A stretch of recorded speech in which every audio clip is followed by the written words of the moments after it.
Just before exams revisions कैसे करें?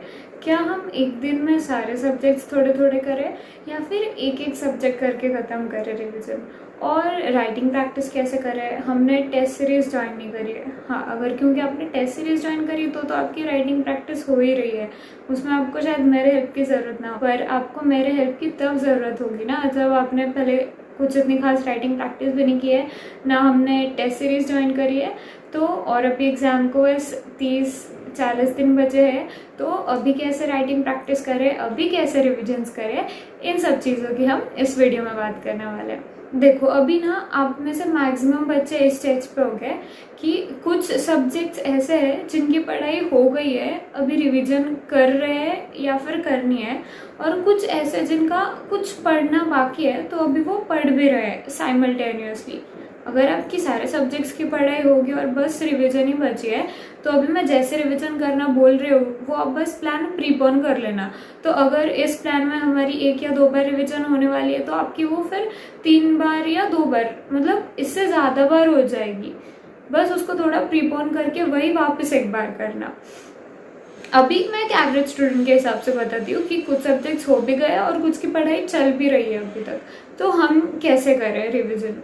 देखो, आपकी जो भी पढ़ाई है, कुछ लेक्चर्स देखने बाकी है, लर्निंग बाकी है, कुछ नोट्स बनानी बाकी है, आपको जो भी करना है आपको एग्जाम के कुछ डेज पहले तक ये ख़त्म करना होगा। अब ये कुछ डेज मतलब कितने होंगे? देखो, अगर आप अभी एक ही ग्रुप दे रहे हो तो 4 पेपर होंगे, तो एग्ज़ाम के पहले के 4 दिन सपोज हमने छोड़ दिए तो 4 डेज़ वो हो गए, क्योंकि हमें उसमें से फर्स्ट जो एग्ज़ाम होगी उसकी पढ़ाई करनी है, 4 डेज़ उसके लिए छोड़ दिए। अब जो 4 पेपर है, अगर आप बोथ ग्रुप्स पे दे रहे हो ना, तो एक बार सुन लो, कहीं ना कहीं क्या पता कि इससे भी आपको कुछ हेल्प हो जाए, तो देख लेना, ये भी कोई प्रॉब्लम नहीं है। एक ग्रुप वाले दोनों का भी देखना और दोनों ग्रुप वाले भी एक ग्रुप की देख लेना। तो फर्स्ट पेपर के लिए हमने 4 डेज छोड़ दिए, उसके बाद 4 पेपर्स होंगे हमारे। अब हर एक सब्जेक्ट को हम 2-2 दिन देने वाले हैं, मतलब 2 दिन में एक सब्जेक्ट की कंप्लीट रिवीजन करनी है।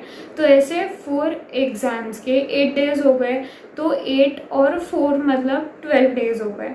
और एक सेकंड रिवीजन जिसमें एक एक दिन ही देंगे हम, तो 12 + 4 16 डेज हो गए। मतलब 15th मई से हमें हमारी रिवीजन स्टार्ट करनी है।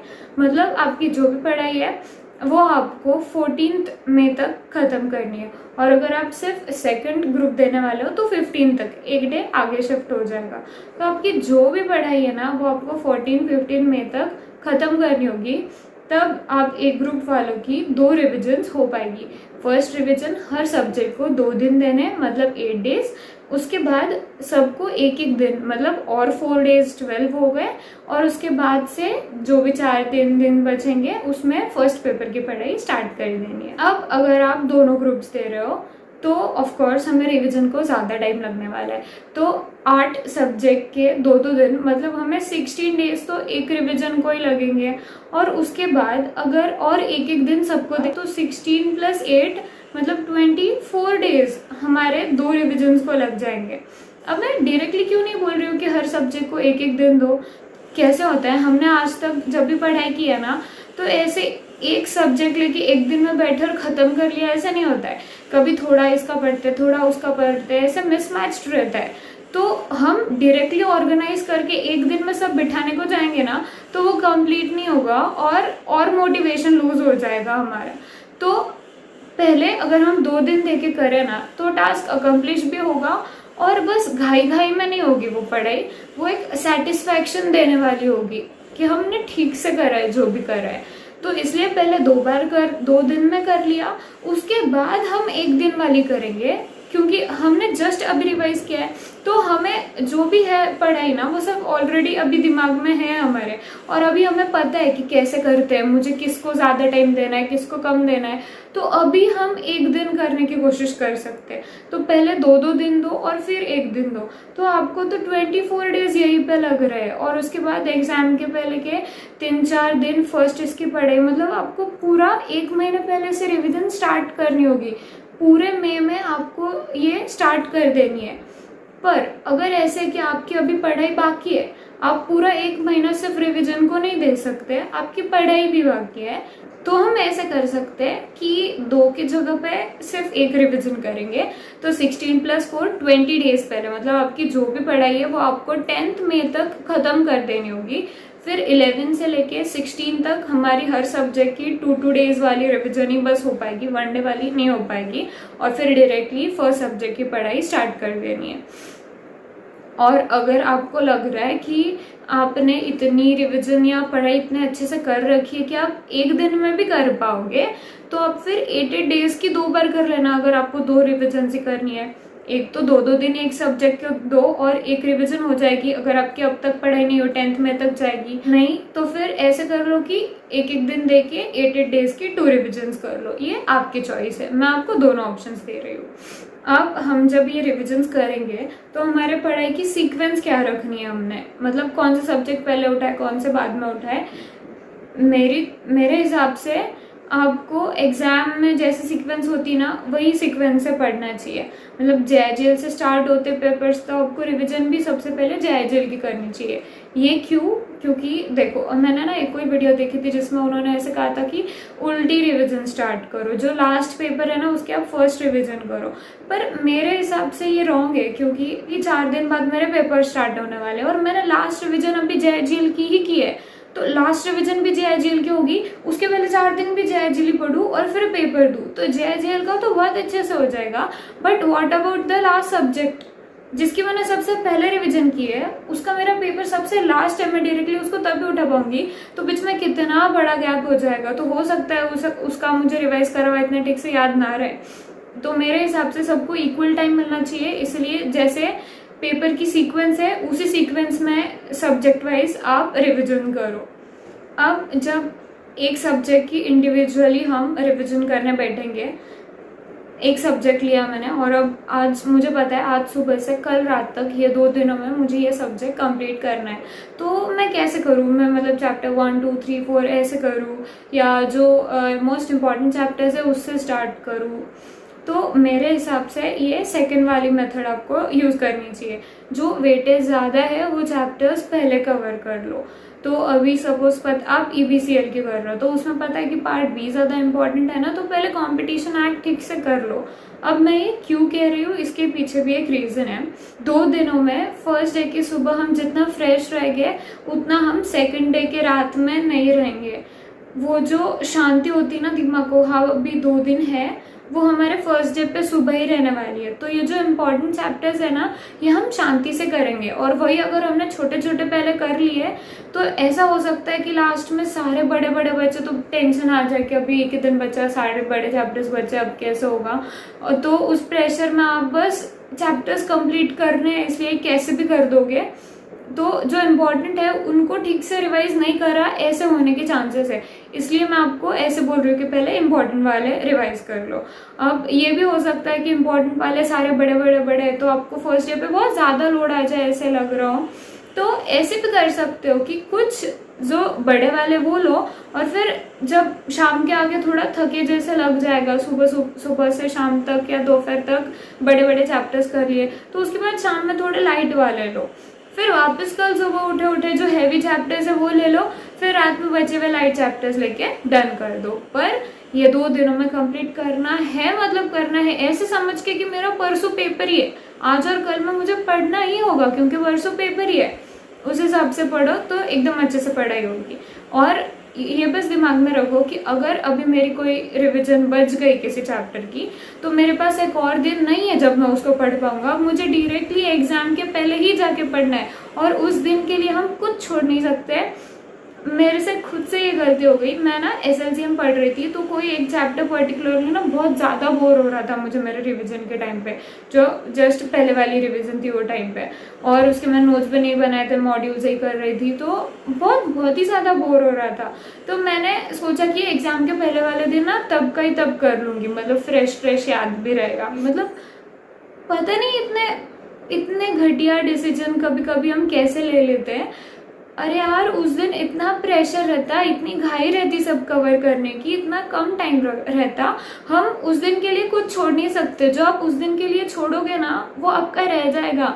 90% चांसेस है कि वो आपका रह जाएगा, या फिर तो आप बस ऊपर ऊपर से देख के चले जाओगे। ठीक से करने को ऑफकोर्स टाइम नहीं रहता, आप बहुत ज़्यादा प्रेशर में होते हो ये टाइम पे, तो कभी कभी हम गलती से गलत डिसीजंस ले लेते हैं। बट इसलिए आप ये ना लो, इसलिए मैं आपको पहले ही बता रही हूँ, जो भी करना है यही रिवीजन में ख़त्म करना है। तो ऐसे सोचो कि तब तो मुझे एक ही दिन में करना है, अभी तो भी 2 दिन है मेरे पास, तो मुझे अभी करना है, जो हो जाए, बाद में टाइम नहीं मिलने वाला। ये सोच के इतना सीरियसली करोगे ना तो आपका हो जाएगा। और ये रिवीजन करते टाइम अगर किसी चैप्टर के आपने नोट्स नहीं बनाए हैं और कुछ है नहीं, मॉड्यूल से आप कर रहे हो, तो आपको बहुत ही ज़्यादा लेंथी लग रहा है ना, तो इस टाइम पे टेंशन लेने का अलावा उसके नोट्स बना लो फास्ट। अभी पूरे चैप्टर की मत बनाओ, पर कोई पर्टिकुलर टॉपिक आप पढ़ रहे हो, आपको लग रहा है, आपको समझ रहा है दिस इज इम्पॉर्टेंट, वहीं पे साइड में लिख लो थोड़ा कुछ, या थोड़ा एकदम रफ इसमें चार्ट्स बना लो, एकदम कम टाइम लगे पर कुछ प्रोडक्टिव सा हो। ऐसे अब कोई पैसेज है या 3-4 लाइन है सपोज, तो उसका मीनिंग बस जो एकदम कीवर्ड है उसको अंडरलाइन हाईलाइट करके रख दो उस पेन से, जो आपने पहले नहीं किया, या उसी के साइड में बस शॉर्ट में लिख लो कि बाबा इसका मतलब ये है। हम एग्जाम के दिन या उसके पहले दिन जब पढ़ते हैं ना, और तब हमने ऐसा कुछ करके रखा रहता है ना, इतना प्राउड फील होता है खुद पे, इतनी खुशी होती है कि यार थैंक गॉड मैंने करके रखा था, मेरा टाइम सेव हो गया।